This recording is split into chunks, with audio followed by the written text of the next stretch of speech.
Mister Prasad, అతడు ఆనందరావు మరణానికి మీరే బాధ్యులని, మీరు అమానుషంగా కొట్టడం వల్లే అతను మరణించాడని మీ మీద చార్జ్ షీట్ ఫైల్ చేయబడింది. దానికి మీరేమంటారు? ఇంట్రాగేషన్ సమయంలో ఆయన మీద నేను చేయిస్తున్నమాట వాస్తవమే, కానీ ఆయన చావుకు నేను కారణం కాదు. అంటే భార్య నెల తప్పింది నా వల్లే కానీ పిల్లాన్ని నేను కనలేదంటారు. అంటే మీరు కొట్టిన దెబ్బల వల్ల అతను చావలేదు కాబట్టి అది మీ మూలంగా జరిగిన హత్య కాదు అంటారు. మరి ఎలా చనిపోయాడు? తెలియదు. అతడు కేవలం కొట్టిన దెబ్బల వల్లే చనిపోయాడని డాక్టర్ సర్టిఫికెట్ ఇచ్చాడు. దీనికేమంటారు? తెలియదు. మీరు కొట్టెళ్ళిన తర్వాత మరొకడొచ్చి కొట్టి చంపలేదుగా? తెలియదు. యువర్ ఆనర్, అడిగిన ప్రతిదానికి తెలియదు తెలియదు అని ముద్దాయి తెలివిగా సమాధానం చెప్పడం కేవలం చేసిన హత్య నుండి తప్పించుకోవడానికి సులువైన మార్గంగా భావిస్తున్నాడని కోర్టు వారు నమ్మాలి. Objection your honour. తెలియని విషయాన్ని తెలియదు తెలియదు అని చెప్పకపోతే తెలుసని చెప్తారా? తెలివైన లాయర్ గారిని ఇప్పుడు మీ ఇంట్లో మీ ఆవిడ ఏం చేస్తుంది అని అడిగితే తెలియదని చెప్తారా, తెలుసని చెప్తారా? Objection over.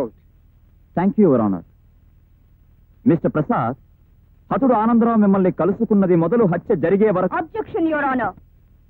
పీపీ గారు దీన్ని హత్య అని కేసుకి కొత్త రంగు పొలవడానికి ప్రయత్నిస్తున్నారు. Objection sustained. Sorry your honour. Thank you your honour. ఒక ప్రశ్నకు కరెక్ట్ గా సమాధానం చెప్తారా? మీ కస్టడీలో ఉన్న ఆనందరావుని మీరు ఎందుకు కొట్టారు? వాస్తవాన్ని రాబట్టడం కోసం.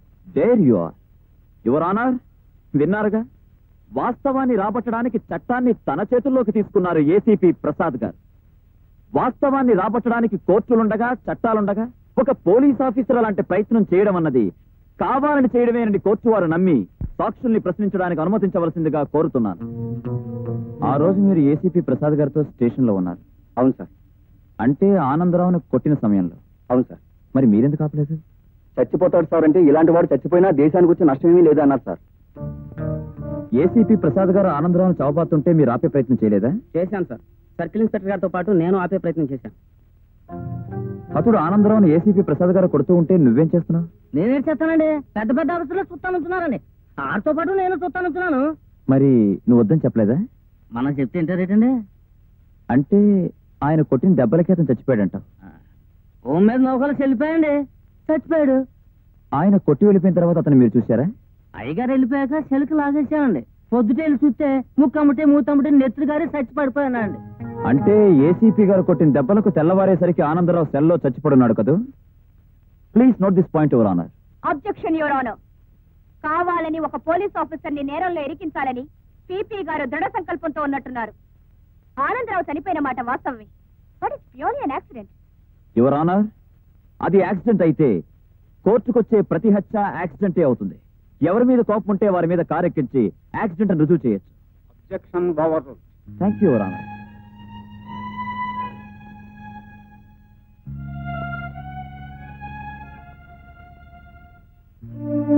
ఈ కేసు రేపటికి వాయిదా వేయబడింది.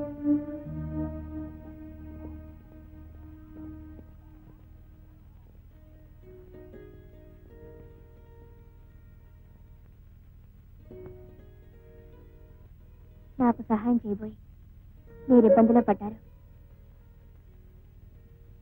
ఇక న్యాయానికి సావే లేదంటారా? న్యాయానికి సాక్ష్యాలు కావాలి. అవి నా దగ్గర లేవు.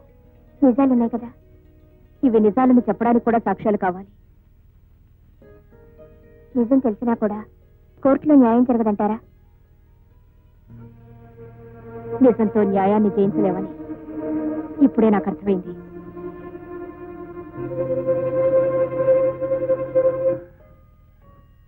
యువర్ ఆనర్, ప్రజారక్షణ కావించవలసిన బాధ్యత గల ఒక పోలీస్ ఆఫీసర్, చట్టాన్ని కాపాడవలసిన ఉన్నతోద్యోగి తనకున్న పరిమితుల్ని విస్మరించి చట్టం కంటే తన చేయి గొప్పదని నిరూపించుకునే ప్రయత్నంలో ఒక హత్యకు కారకుడయ్యాడని విన్న సాక్ష్యాల ద్వారా రుజువవుతున్నది. రక్షణ కోసం ఏర్పడిన ఈ వ్యవస్థ తన గొప్పతనాన్ని నిరూపించుకోవడానికి ఆ ప్రజలపైనే తిరుగుబాటు చేసి ప్రజల్ని భయభ్రాంతుల్ని చేయడం చట్టం సమర్థించకూడనిది.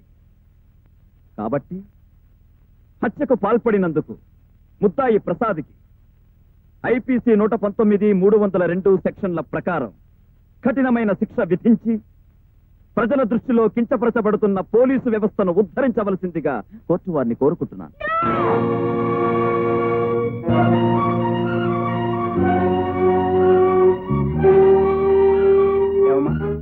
నువ్వు చెప్పదలుచుకుంది ఏమైనా ఉందా? No your honour. Sorry. Your honour, నేను చెప్పవలసింది చెప్పుకోవాల్సింది చాలా ఉంది. ఎవరు నువ్వు? ఈ కేసుతో సంబంధం ఉన్నవాడిని. దేవుడి మీద ప్రమాణం చేసి దేవుడి మీద ప్రమాణం చేసి అంతా నిజమే చెప్తాను, అంత నిజమే చెప్తాను. అబద్ధం చెప్పను. అబద్ధం చెప్పను, అబద్ధం చెప్పను, అబద్ధం చెప్పను. ఏమిటి 3 సార్లు చెప్తున్నా? నిజాన్ని అంత ఖచ్చితంగా చెబుదామని. ఒక్క దేవుడి మీద కాదు, సూర్యుడి మీద ప్రమాణం చేసి చెప్తున్నాను, చంద్రుడి మీద ప్రమాణం చేసి చెప్తున్నాను, చూస్తున్నా వింటున్న వారందరి మీద ప్రమాణం చేస్తున్నాను. నీ పేరు? అభిమన్యుడు. ఏం చేస్తూ ఉంటావు? గతంలో కోర్టుల్లో అబద్ధపు సాక్ష్యాలు చెప్పేవాడిని. ఇప్పుడు కూడా అదే చెప్పడానికి వచ్చా? ఇప్పుడు కూడా అదే చెప్పడానికి వచ్చిన వాడిని అయితే గతంలో కోర్టుల్లో అబద్ధపు సాక్ష్యాలు చెప్పేవాడిని నేను చెప్తాను. నీకు హతుడికి ఉన్న సంబంధం? దోషికి నిర్దోషికి మధ్య ఉన్న సంబంధం. నీకు ముద్దాయికి ఉన్న సంబంధం? నీకు నాకు మధ్య ఉన్న సంబంధం. అంటే నీకు నాకు మధ్య ఉన్న సంబంధం ఉందా? లేదు. ఇది అంతే. అదెలా? వారి భార్య నీకు స్నేహితురాలు అంటే వారు నీకు స్నేహితులు. ఆ స్నేహ బంధంతోనే నిన్ను కాపాడాలని ఆనందరావుని కొట్టారు. ఏ ఆనందరావు మీకు బంధువా? ఏ మరి ఏ బంధంతో ఈయనే చంపారనంత గట్టిగా చెప్తున్నారు? ఆయన చంపలేదా? లేదు. మరెవరు? నేను. నువ్వు? Yes, నేనే చంపాను. I killed that bastard. ఈ చేతులతోనే వాడు తల పట్టుకొని నేలకేసి కుట్టి కుట్టి రక్తం వచ్చేలా కుట్టి చంపాను. ఇంపాసిబుల్. It is possible. నీకు అతను చంపవలసిన అవసరం ఏముంది? నేను చెయ్యని నేరం నా నెత్తి మీద వేసినందుకు, మనిషిగా మారి నన్ను తిరిగి రాక్షసుని చేసినందుకు. అవును, ఇన్ని ప్రశ్నలు నన్ను వేస్తున్నారే, నేను ప్రశ్న వేయచ్చా? ఏసీపీ ప్రసాద్ గారి దగ్గరికి చనిపోయిన ఆనందరావు వెళ్ళాడు కదా? అవును. ఎందుకు వెళ్ళాడు? పోలీసు రక్షణ కోసం. రక్షణ ఎందుకు? నువ్వు అతన్ని చంపుతానని బెదిరించావు కనుక. That's the point. That's the point ఎవరన్నా. అతన్ని చంపుతానని ఎందుకు బెదిరించాను? నేను చేయని నేరాన్ని నా నెత్తి మీద వేశాడు కాబట్టి. ఆ తర్వాత ఆనందరావును పోలీసులు అరెస్ట్ చేశారు. అతనిచ్చే స్టేట్మెంట్ ప్రకారం అతని భార్యను అతనే హత్య చేశాడని, నేను నిర్దోషిని రుజువైంది.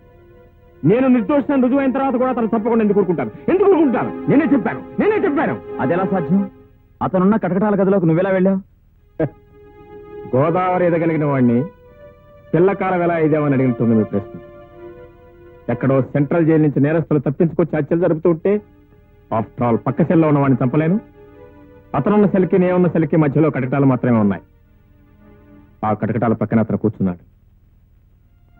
కటకటాల్లోంచి నా చేతులు వెనక్గా పోనిచ్చి అతను మెడ పట్టుకున్నాను. అతను ముక్కుల్లోంచి నోట్లోంచి రక్తం కక్కి తెచ్చేలా అతని గొంతు నొక్కి నొక్కి నొక్కి చెప్పాను. అతను నేనే చెప్పాను. చిట్ట చివరి సమయంలో వచ్చి తీరుపడిగా నిజాన్ని ఎందుకు అంగీకరిస్తున్నారు? నా మూలంగా నిజాయితీ గల ఒక పోలీస్ ఆఫీసర్ బలి కావటం ఇష్టం లేక, నా కారణంగా ఒక ఇల్లాలి కాపురం కూలిపోవటం ఇష్టం లేక,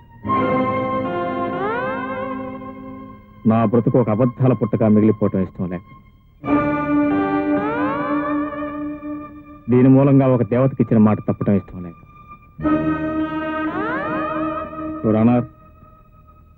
నేను ఇదివరకటి వ్యక్తిని అయితే ఎవరిని గురించి ఆలోచించేవాడిని కాదు, దేని గురించి లెక్క చేసేవాడిని కాదు. కానీ నేను ఇప్పుడు మారిన మనిషిని. నా మూలంగా ఒక నిరపరాధి అన్యాయంగా శిక్షింపబడటం నాకు ఇష్టం లేదు. అందుకే మీ ముందుకు నేరాన్ని అంగీకరిస్తున్నాను. మీరు ఏ శిక్ష విధించినా సిద్ధంగా ఉన్నాను. నేరస్తుడు తనకు తానుగా లొంగిపోయి నేరాన్ని ఒప్పుకున్నందుకు అతన్ని అభినందిస్తూ ఆవేశంలో ఈ హత్య చేశాడన్న నిర్ధారణకు వచ్చి ఐపీసీ సెక్షన్ 304A ప్రకారం 3 ఏళ్ల కఠిన కారాగార శిక్ష విధించడం జరిగింది. ఏసీపీ ప్రసాద్ని నిరపరాధిగా నిర్ణయిస్తూ ఇక ముందు చట్టాన్ని తన చేతుల్లోకి తీసుకునే ప్రయత్నం కూడదని హెచ్చరిక చేస్తూ వారిని విడిచిపెట్టడం అయినది.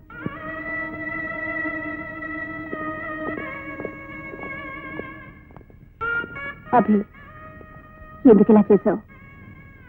చంపడం, సాక్ష్యం చెప్పడం. అబద్ధపు సాక్ష్యం చెప్పడం లేదు, నిజం చెప్పాను. దేవుని మీద ప్రమాణం చేసి నిజం చెప్పాను.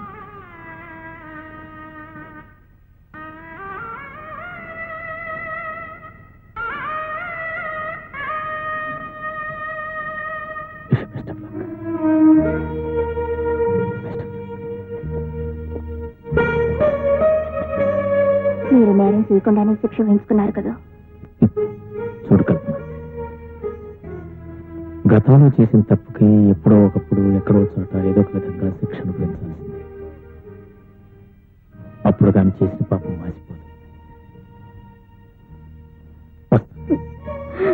బాబు, అమ్మా, 3 ఏళ్ళేగా.